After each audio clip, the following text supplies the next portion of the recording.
371페이지입니다. 371페이지 정비 사업 시행 계획 등. 자, 371페이지고요. 네. 자, 지금부터 법 조문을 그대로 교재를 좀 읽어드리겠습니다.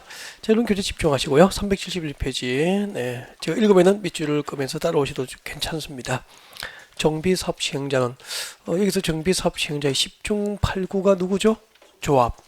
그래서 앞으로 법 조문에서 사업 시행자는 나오면 머릿속에 조합에서는 그렇게 이해했으면 좋겠습니다. 조합에서는 정비 계획에 따라서 다음 사항을 포함하는 사업 시행 계획서를 작성해야 한다. 그래서 정비 사업 시행 계획서는 누가 작성하죠? 시행자. 조합에서 정비 사업 시행 계획서를 작성하게 되고요. 기억할지 모르겠는데 아까 그 조합 설립 추진위원회에서 전설을 개조하죠. 걔가 그 계략적인 정비 사업 시행 계획서입니다. 그러니까 조합 설립 추진위원회에서 계략적인 사업 시행 계획서를 준비를 해두면은 그것을 바탕으로 이제 조합에서 정비 사업 시행 계획서를 만들게 되는 거예요. 네. 자, 이렇게 조합은 정비 계획에 따라서 정비 사업 시행 계획서를 작성을 해야 되고요. 하면은 인가를 받게 됩니다. 그래서 372페이지 옵니다. 372페이지 오시면은 인가가 나와 있을 거예요. 큰 2번에 보면은 사업 시행 계획 인가가 나와 있습니다. 1번 정도 지나갈 때 읽었으면 좋겠습니다. 사업 시행자는 누구죠?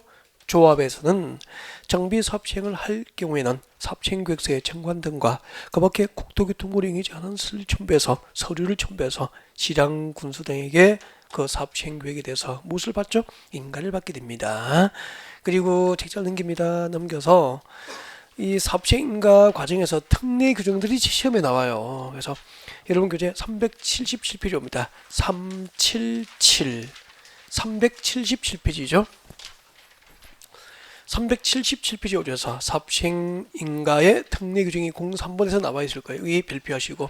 그러니까 사업 시행 계획 파트에서는 대부분 시험은 여기서 나와요. 여기서 나오기 때문에 지금 나올 것만 뽑아서 이렇게 기출된 영역들 나올 것만 뽑아서 여러분에게 체크를 해드릴 거예요. 자, 1번 교육감 또는 교육장과 협의에 별표하시고, 자, 읽어드리면은 교재에 집중하시면 됩니다. 시장 군수 등은 사업 시행을 할 때, 그럼 인가권자 누구죠? 지금 시장 군수가 사업 시행을 한단 말이에요. 그 시장 군수가 사업 시행을 할 때, 자, 지금부터 밑줄 그으십시오. 정비 구역으로부터 200m 이내 교육시설이 설치되는 때 줄거면 되죠. 정비 구역으로부터 200m 이내 교육시설이 설치되어 있는 이제 사업 시행을 할 때는 이제 교육 분야의 전문가는 아니잖아. 지금 인가권자, 시장군수 등이 맞죠. 그래서 임의로 사업 시행을 하면 안 되고요. 밑줄 긋죠. 해당 자치단체의 교육감 또는 교육장 앞뒤로 가로 이분을 교육부 장관으로 시험을 냈어요. 네. 교육감 또는 교육장과 사업 시행 과정 사전에 뭐 해야 되죠? 협의를 의무적으로 해야 된다는 거죠. 그러니까 앞으로 시장군수가 정비 사업 시행을 할 때 정비 구역으로부터 200m 이내에 교육시설이 설치되어 있는 때에는 임의로 사업 시행을 함부로 하지 말고 그 분야의 전문기관인 해당 자치단체에 설치된 교육감이나 교육장과 사업 시행과 전 의무적으로 사업 시행과에 대해서 사전 협의를 해야 된다는 겁니다. 그래서 정비 사업 시행자가 사전 협의를 해야 될 대상은 교육부 장관입니까? 교육감 또는 교육장입니까? 교육감 또는 교육장 그것을 기억하는 방법으로 기억하시면 돼요. 협의 동그라미 해두면 되고요. 사업 시행과 전 의무적으로 교육감 또는 교육장과 협의해야 한다. 나오면은 공짜로 한 문제씩 드리는 거 아니에요. 아주 쉬워요. 네. 그 다음에 넘어갑니다. 379페이지 옵니다. 379페이지 오셔서 04번이 나와 있을 거예요. 04번. 정비 사업 시행을 위한 조치 등 나와 있습니까? 네, 이 부분도 출제가 자주 되는 영역이에요. 1번 임시 거주시설 설치 등 별표하시고요. 특히 양걸 1번은 출제 빈도가 높죠. 정비 사업 시행자 조합에서는 줄 것이십시오. 주관경 개선 사업과 재개발 사업 줄 것죠. 주관경 개선 사업 할 때는 시장군수 등이고 재개발할 때는 누구죠? 조합이죠. 자, 주관경 개선 사업과 재개발 사업 그때 주관경 개선 사업 밑에 적으십시오. 주관경 개선 사업 밑에다가 저소득층 적으십시오. 저소득층 거주지역이잖아요. 그리고 재개발 사업 밑에 적으십시오. 재개발 사업은 아까 기반시설이 열악한 지역이잖아요. 그러면은 중산층 거주지역입니까? 주로 서민층 거주지역입니까? 서민층 거주 적으십시오. 재개발 사업 밑에 서민층 거주, 주관경 개선 사업 밑에 저소득층 거주 그렇게 적으시면 좋겠습니다. 그럼 이제 이해가 다 된 거예요. 자, 이 주관경계에서 사업과 재개발 사업 줄 거 놓고 손 뗍니다. 주관경계에서 사업과 재개발 사업 시행으로 철거된 주택 소유자와 세입자는 스스로 임시 거처를 마련할 수 있는 경제적 여건이 돼요, 안 돼요? 안 되니까 이런 법상 의무를 규정하게 된 거예요. 정비사업 시행자에게.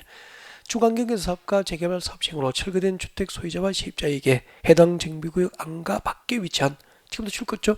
임대주택 등 시세대 임시거주하거나 계속 줄 것죠. 주택 자금의 용자 알성 등 임시거주에 상응하는 조치를 의무적으로 해야 한다.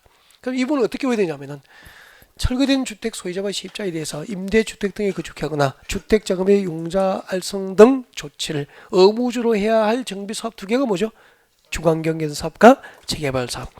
두 개의 공통점이 있습니다. 주관경계에서 사업과 재개발 사업의 공통점은 경제적 약자, 경제적 약자로 볼 수 있죠.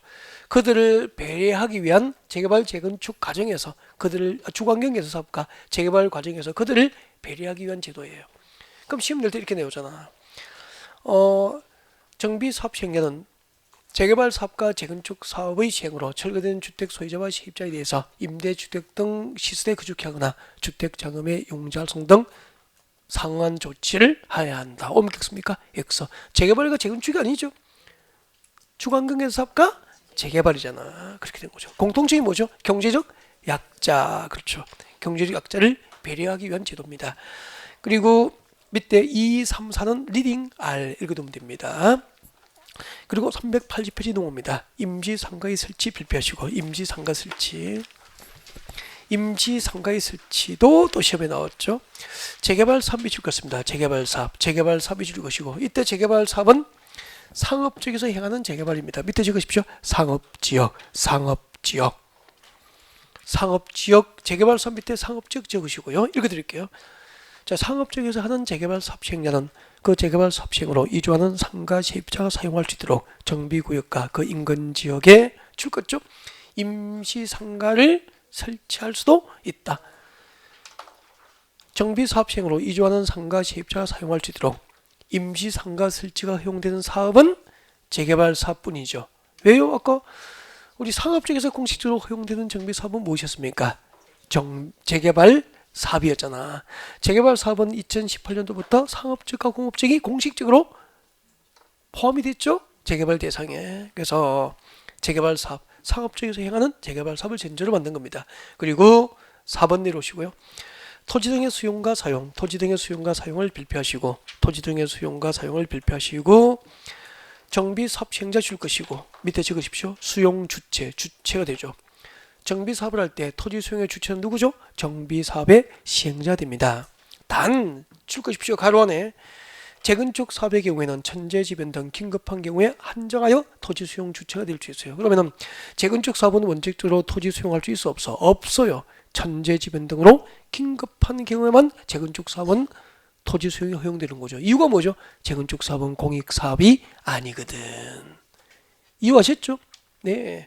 그래서 정비 사업을 할 때 토지 수용의 주체는 재건축 사업을 제외한 주관경계에서 사업과 재개발 사업 시행자가 토지 수용 주체라는 것을 알 수 있게 되잖아.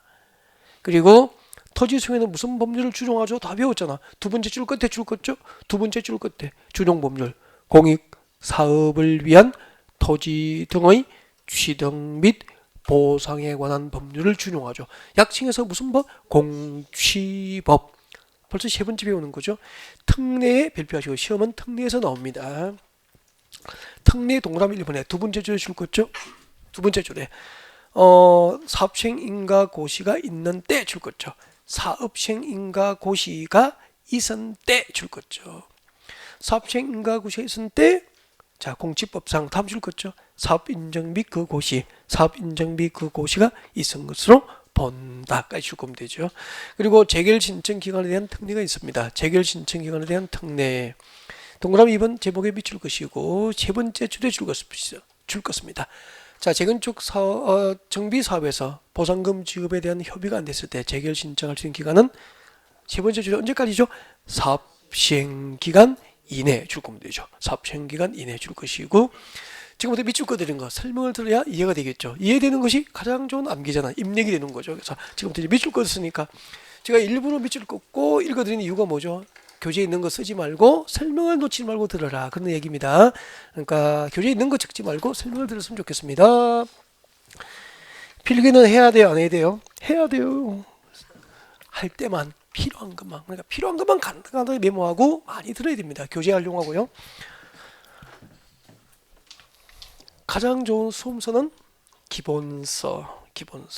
덜 거의 정답이었습니다. 그러니까 30회 시험이 올 때까지 어떤 특강 자료도 기본서를 대신할 수는 없었다는 거죠.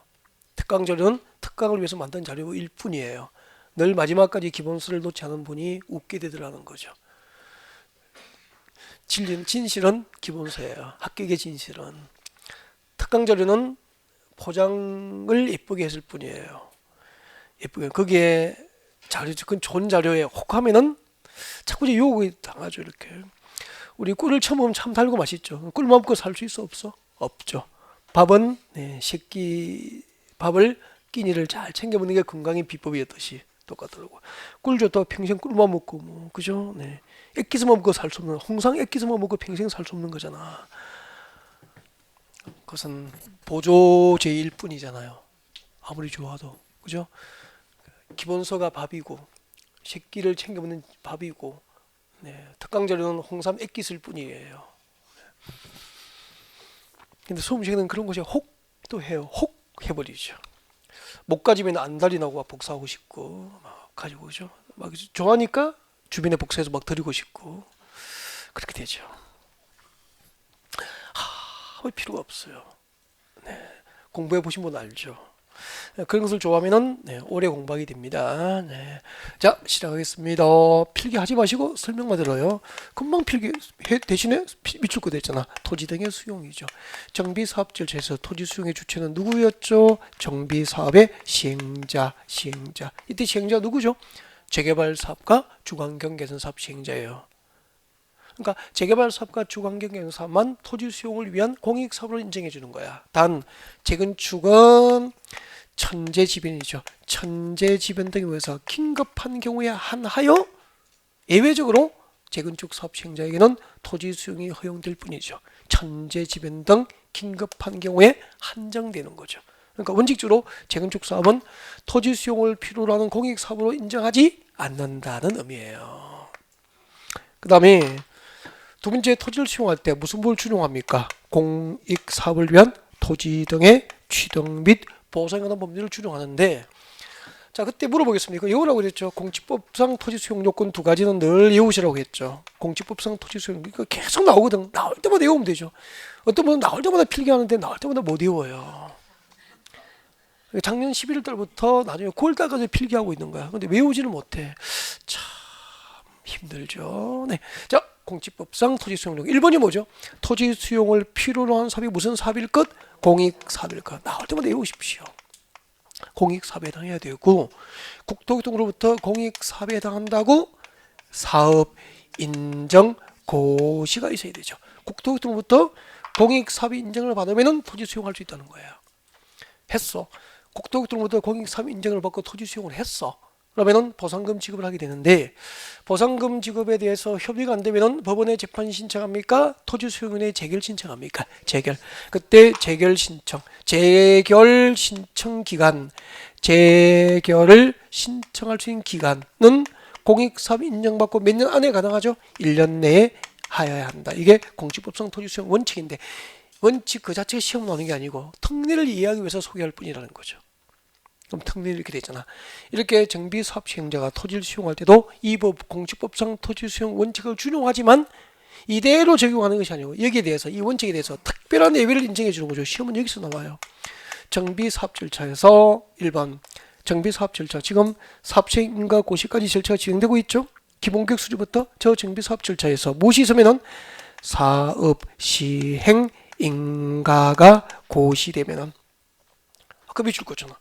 정비사업 절차에서 사업시행 인가가 고시되면 이것을 사업시행 인가가 고시된 것을 공직법상 토지 수용 요건인 국토교통으로부터 공익사업 인정과 그 고시가 있은 것으로 본다.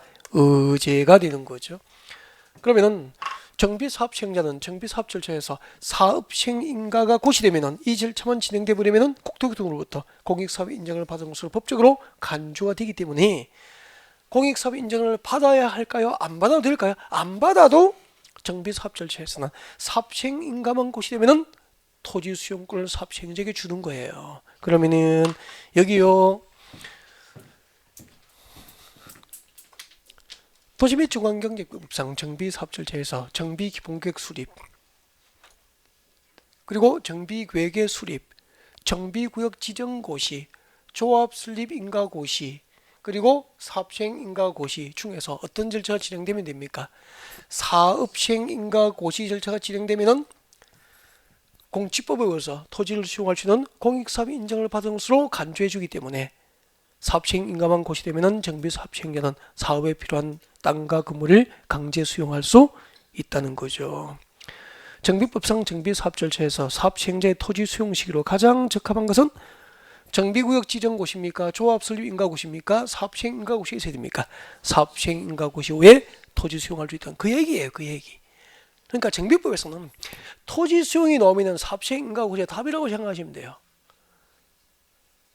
그럼 무엇으로 답을 내겠냐고. 나중에 눈치 보여서 답을 찾게 되는 거예요. 앉아있으면. 맞죠?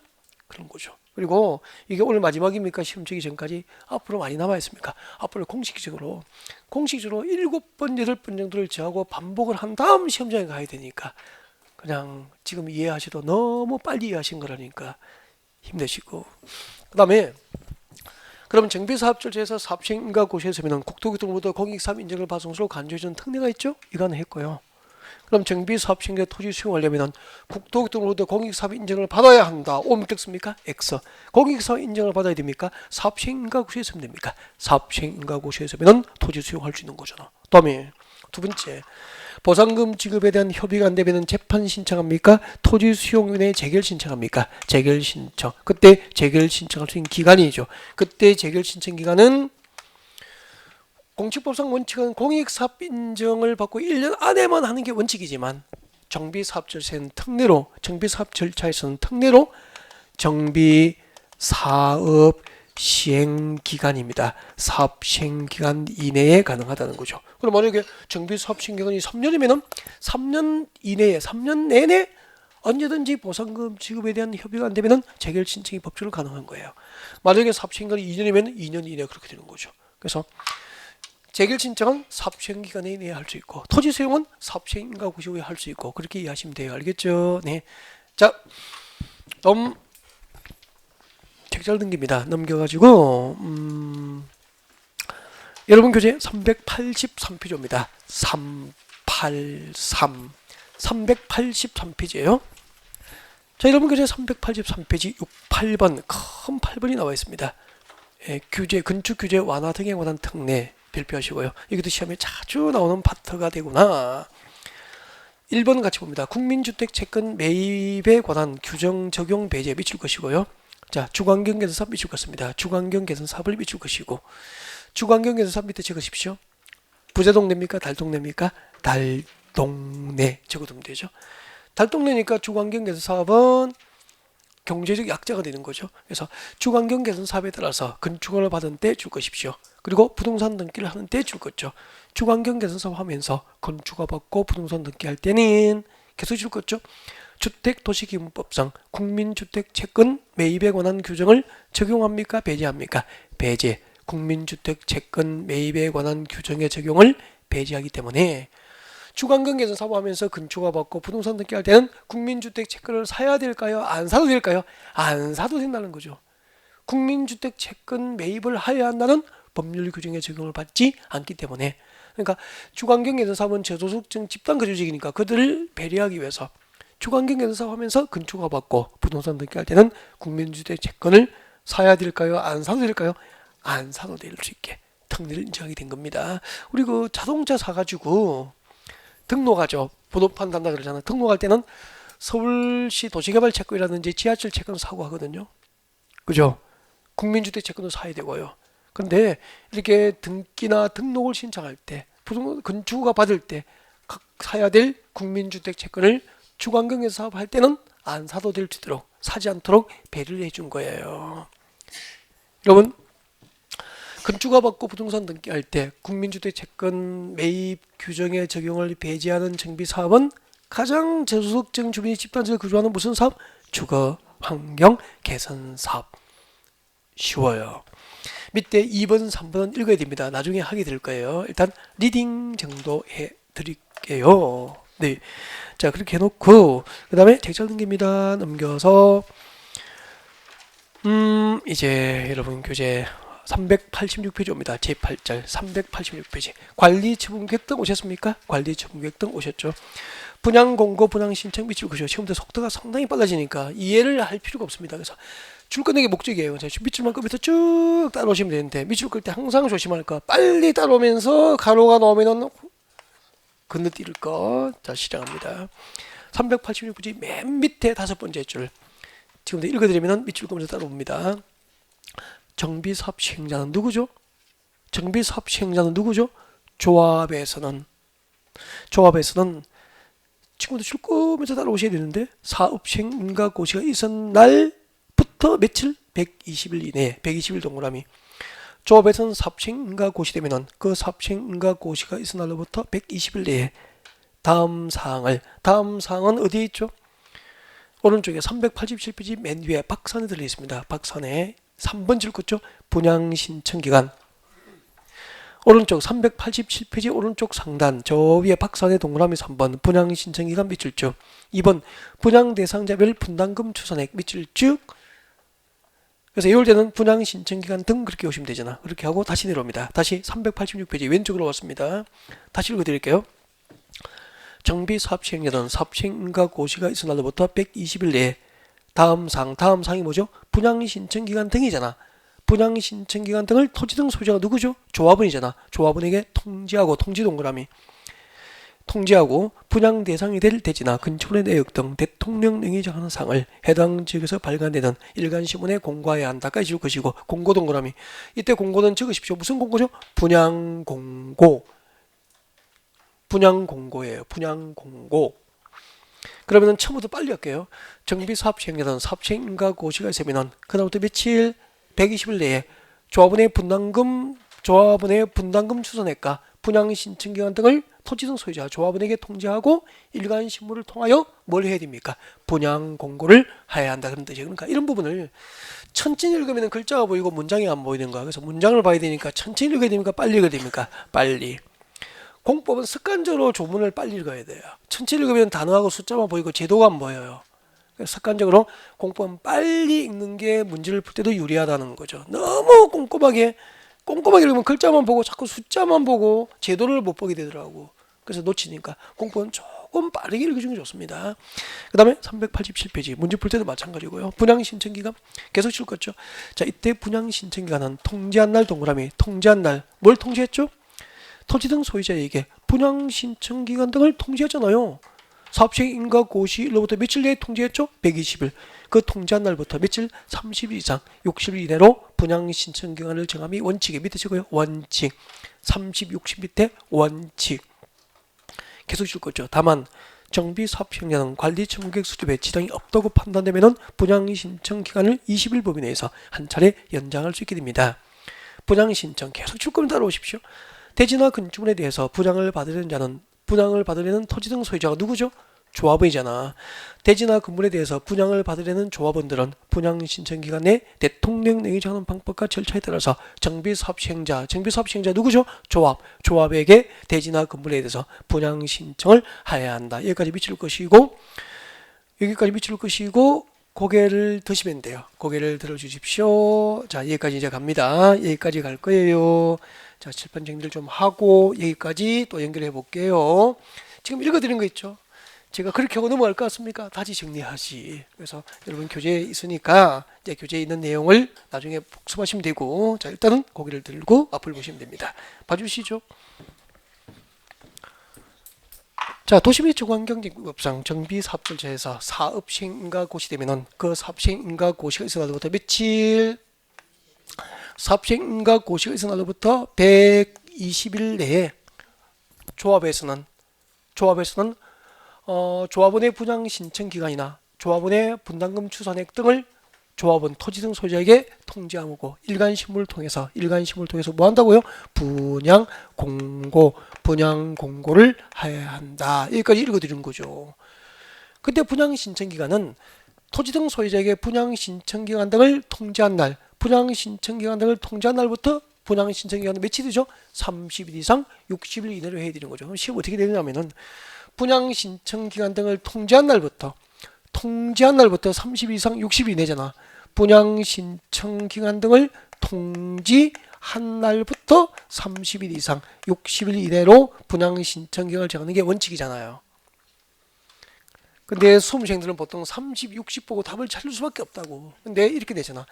정비사업절차에서 사업시행인가고시가 있은 날부터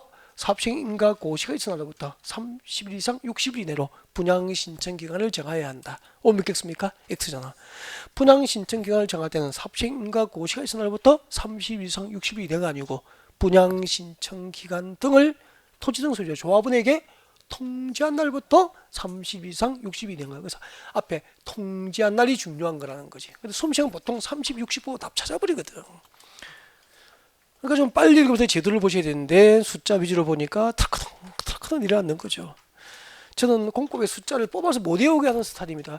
공법의 숫자가 정답을 결정하는 문제는 한 문제 정도입니다. 외워야 될 숫자는 700개가 넘습니다. 그걸 뽑아서 외우는 게 정답입니까? 안 외우는 게 정답입니까? 안 외우는 게 정답이고 문제풀이 하는 과정에서 제가 외우십시오라고 몇 개만 외우면 끝나는 거예요. 늘 그 정도가 숫자가 정답을 결정해서 늘 수업 시간에 반복적으로 해서 자동으로 외워지는 게 정답을 결정했지. 그 숫자를 공법에 있는 것 모든 걸 뽑아서 정리된 것을 암기할 필요는 없다. 이렇게 얘기해도 또 그것을 정리해서 외워요.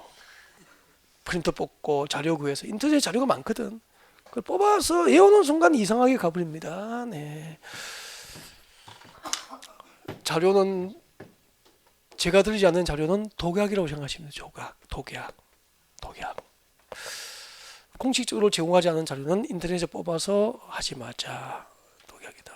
독약은 많이 흘러다니는 인터넷에. 왜냐하면 그 자료를 보고 공법 수치 하루에 정리 특강을 하면 듣고 싶어 안 듣고 싶어. 외우고 숫자가 헷갈린데 공법 수치 하루에 정리하고 특강을 모아서 하루 종일 해주니까 듣고 싶잖아. 그게 유혹하고 가는 거죠. 숫자를 하루 종일 외우고 있어요. 그리고 돌아서면 3일 뒤에 숫자 못 외워요. 특강 듣고 외우는 게 아니잖아 숫자를. 그렇게 몰려다니면 안 되는 거죠.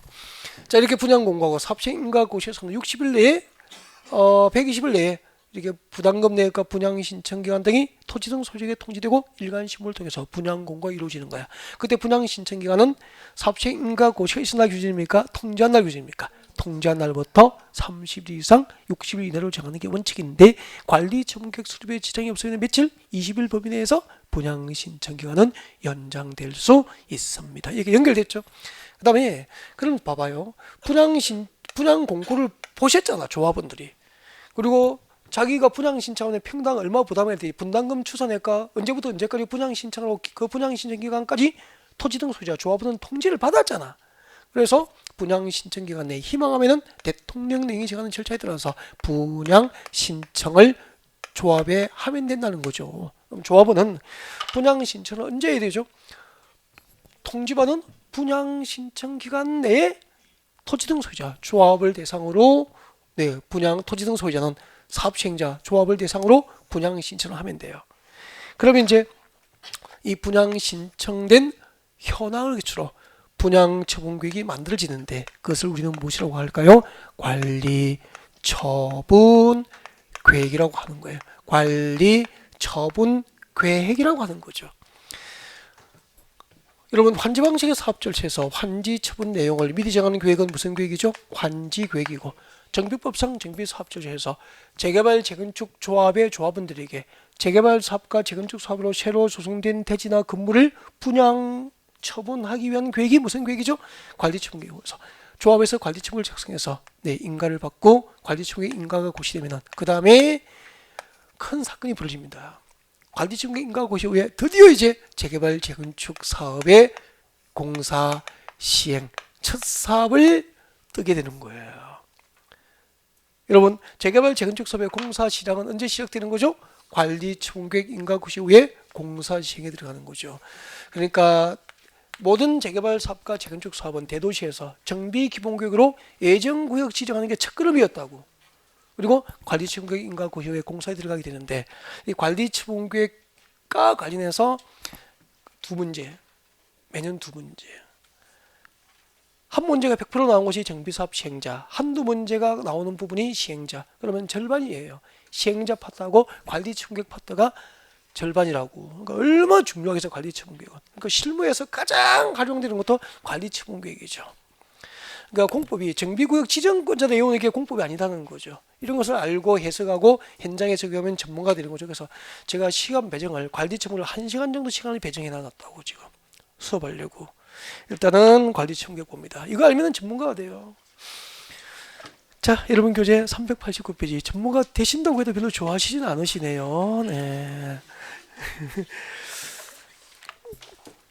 389페이지 02번 관리처분구역 인가 등 너무 중요하니까 별표 2개를 하고 싶고요.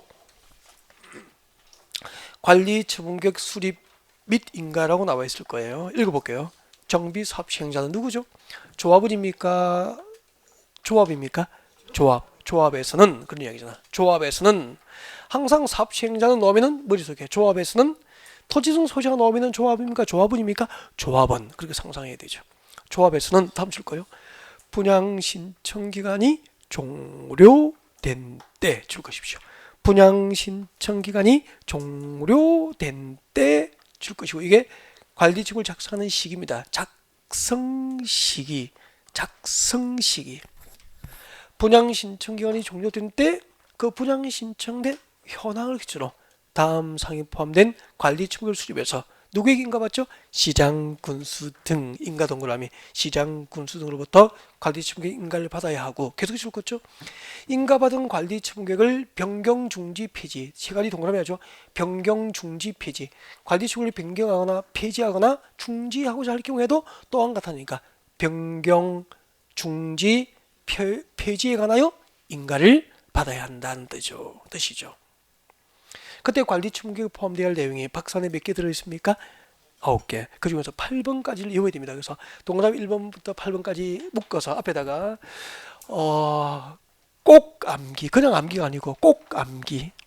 좀 유치하지만 우리끼리니까 뭐 어때? 꼭 암기라고 적어줍니다. 꼭 암기라고 적어놓고 이제 고개를 드시면 되죠. 자, 여러분 여기 관리청구계획은 언제 작성하더라? 일단 분양 신청을 받아야 되겠죠. 그래서 분양 신청 기간이 종료된 때, 분양 신청 기간이 종료된 때, 조합에서는 맞습니까? 조합이 누구죠? 정비사업의 시행자, 정비사업 시행자. 조합에서는 관리처분 분양 신청 기간이 종료된 때, 그 분양 신청된 현황을 기준으로 관리청구를 작성해서 그 작성된 관리청구에 대해서 인가를 받게 됩니다. 누구로부터 인가받죠? 시장, 군수 등. 시장, 군수 등. 여러분 이때 시장, 군수 등이 누군지 알고 있죠? 누구죠? 특시, 특도, 시장, 군수, 구청장. 서울에서는 관리청구 인가를 관할 구청장으로부터 관리청구 인가를 받게 돼요. 구청에서 관리청구를 인가하면 비밀입니까? 고시합니까? 고시하는데 그 관리청구로 여러분은 어떤 전문 지식을 얻을 수 있을까요? 관리처분계획으로 계획을 해야 될 사항들, 관리처분계획에 포함되는 내용, 관리처분계획 내용 몇 번까지 외우라고 그랬죠? 1번부터 8번까지 그 8개를 이걸 어떻게 오냐고 이해를 하고 현장을 상상하고 현장에다 적용해서 해석하면 이어지는 거예요. 이제 그때부터 이제 전문 지식으로 바뀌어버려요. 이 골치아파 암기 대상이 전문 지식으로 바뀌게 되고요. 서울에서 재개발, 재건축을 피하고 부동산 중개업을 할 수는 없는 거잖아. 맞죠? 그래서 필수죠. 중요하게 실무에 나오면 너무 중요하기 때문에 계속 관리청구계획 관련 내용은 시험에 내고 있더라는 거지. 지금부터 관리청구계획 내용 1번부터 설명합니다. 1번이 뭐죠? 분양 설계죠. 뒤에 적으십시오. 교재에다가 분양 설계 뒤에 적으십시오. 분양 설계는 공급 대상 주택, 공급 대상 주택의 동호수 등을 설계하는 것. 공급 대상 주택. 분양 신청한 조합원에게 공급해야 될 그 공급 대상 주택의 동호수 등을 몇 동 몇 호를 할 것인지 설계하는 게 뭐죠? 분양 설계예요. 예를 들면은 신동동 재개발할 때 여러분이 조합원이시면은 분양 신청한 조합원은 갑에게는 몇 평짜리 아파트 몇 동 몇 호 주고 을에게는 몇 평짜리 아파트 몇 동 몇 호를 분양해 줄 것인지를 설계합니다. 이 동호수 결정하는 것을 무슨 설계라고 그러죠? 분양 설계라고 하고요. 그 분양 설계를 내용으로 하는 계획이 관리청구이 되는 거예요. 그 다음에 분양 설계 동호수가 결정되면은 그 결정된 동호수를 분양받을 자 두 번째가 뭐죠? 주소와 성명, 주소와 성명에 관한 사항도 관리청구격으로 정하게 됩니다. 주소와 성명에 관한 사항도 관리청구를 정하게 되죠. 그러면은 지금부터 이제 이것을 여러분이 이해하고 전문식으로 바꿀 수 있도록 현장 그림을 통해서 지금부터 여러분께 설명을 드리려고요. 그래서 여기는 서울시 양천구 신정동 재개발구역이라고 가정합시다. 여기는 서울시 양천구 신정동 재개발구역입니다.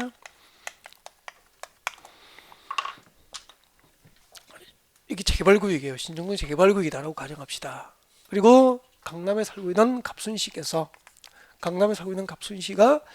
신동동 재개발구역에 투자 목적으로 빌라를 삽니다. 빌라를 샀는데 자 갑순씨가 구입한 빌라를 소개합니다. 24평이고요. 24평이고 대지 지분이 8평인 빌라를 산 거예요.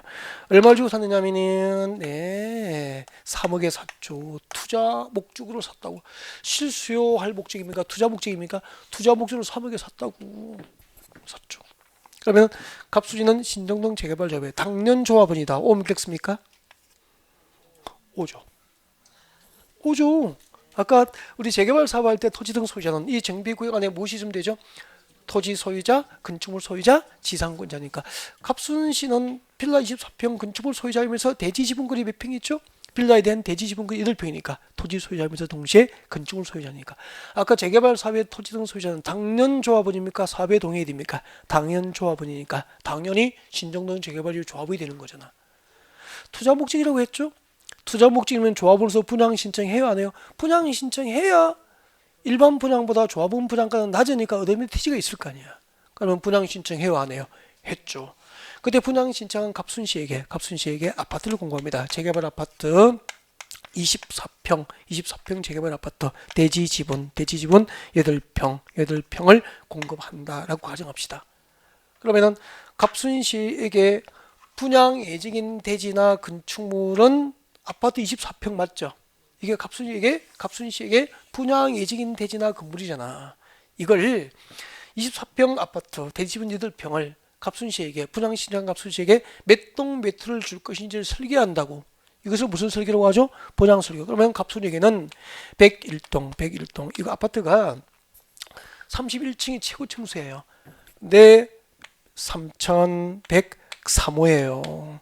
101동이니까 일단은 조망권과 일조권이 양호하고 네 그리고 31층 중에서 양 끝단도 아니고 31층 3호예요. 땡큐죠. 이게 분양 설계라고. 이렇게 동호수를 결정합니다. 몇 평짜리 아파트 몇 동 몇 호를 누구에게 분양해 줄 것인지를 설계하는 게 분양 설계고 이렇게 분양 설계 동호수가 결정되면은 101동 3103호를 분양받을 자 갑순씨의 주소와 성명도 관리청구를 밝히는 거죠. 그럼 관리청구액은 비밀입니까? 고시합니까? 고시는 공적으로 누구나 알 수 있게 알려주는 거죠. 일정한 기간 동안 맞죠? 그러면은 주소와 성명까지 공개가 되는 거죠. 그럼 여기서 우리가 해드릴 게 뭐냐면은 입주장사 들어보셨죠? 입주장사 해야죠. 입주장사. 그 정보가 여기서 쏟아지잖아. 관리청구액 인가 고시되면은. 그럼 서울시 내 재개발 재건축할 때 관리청구액 인가 고시되면은 열람기간 내에 열람을 해야 될까 말아야 될까? 해야죠. 여기서 주소와 성명. 그러니까 개인 사생활 보호 때문에 주민등록하고 이런 건 공개가 안 되지만 주소와 성명까지 나와요. 동명이인은 있지만 주소와 성명까지만 알아도 좋은 정보 맞잖아요. 그죠? 또 여기까지 어떤 뭐 개인적으로 어떤 방법과 수단으로 전화번호까지 얻게 된다면은 완전 땡큐잖아. 그러니까 이분들은 재개발이 실소유자가 많을까 재건축이 많을까? 재건축이 실소유자가 많고요. 재개발은 투자자가 비율이 더 많아요. 일반적으로 그렇다는 거고 절대적은 아니고. 그럼 여기에 신동동 재개발구의 세대가 2000세대 입주해요. 가정을 그렇게 한 거죠. 제가 2000세대 입주하면은 그 중에서 한 절반 정도 1000세대 정도는 투자자라면은 입주합니까? 매도하든지 전시해 놓습니까? 매도하든지 전시의 물건으로 내놓을 수밖에 없잖아. 그 물건을 누가 확보해야 되죠? 여러분이. 그러면은 강남의 중개사무소이지만 분사무소를 신정동에 내야 되는 거 아니에요? 그것은 다 그렇게 하잖아요. 강남에 여기에 본부를 두고 있지만 본 사무소를 있지만 여기다가 이제 분사무소 내요. 그러니까 여기저기 분사무소를 내야 될 일이 생기죠. 잘 하시다 보면은. 그러니까 자격증이 나만 필요하지 않고 아이들도 필요하니까 이제 유학 조건으로 공인중개사 자격증 따면 유학 보내줄게. 실제 이런 거 많이 봤다니까. 자격증, 공인중개사 자격증 따면은 뭐 해줄게 이렇게. 차 뽑아줄게 이렇게 해서 따게 만들죠. 그래서 여기는 이제 내가 걸고 여기는 와이프 이름으로 분사무소 내고 뭐 이런 식으로 하고 뭐 그렇게 하죠. 나중에 알아서 하시고 일단 여기서 장피지 끊었다가 이 관련된 얘기들을 계속 하면서 하나하나 연결하죠. 너무 끝까지 못 가니까 어차피 네, 쉬었다 가겠습니다.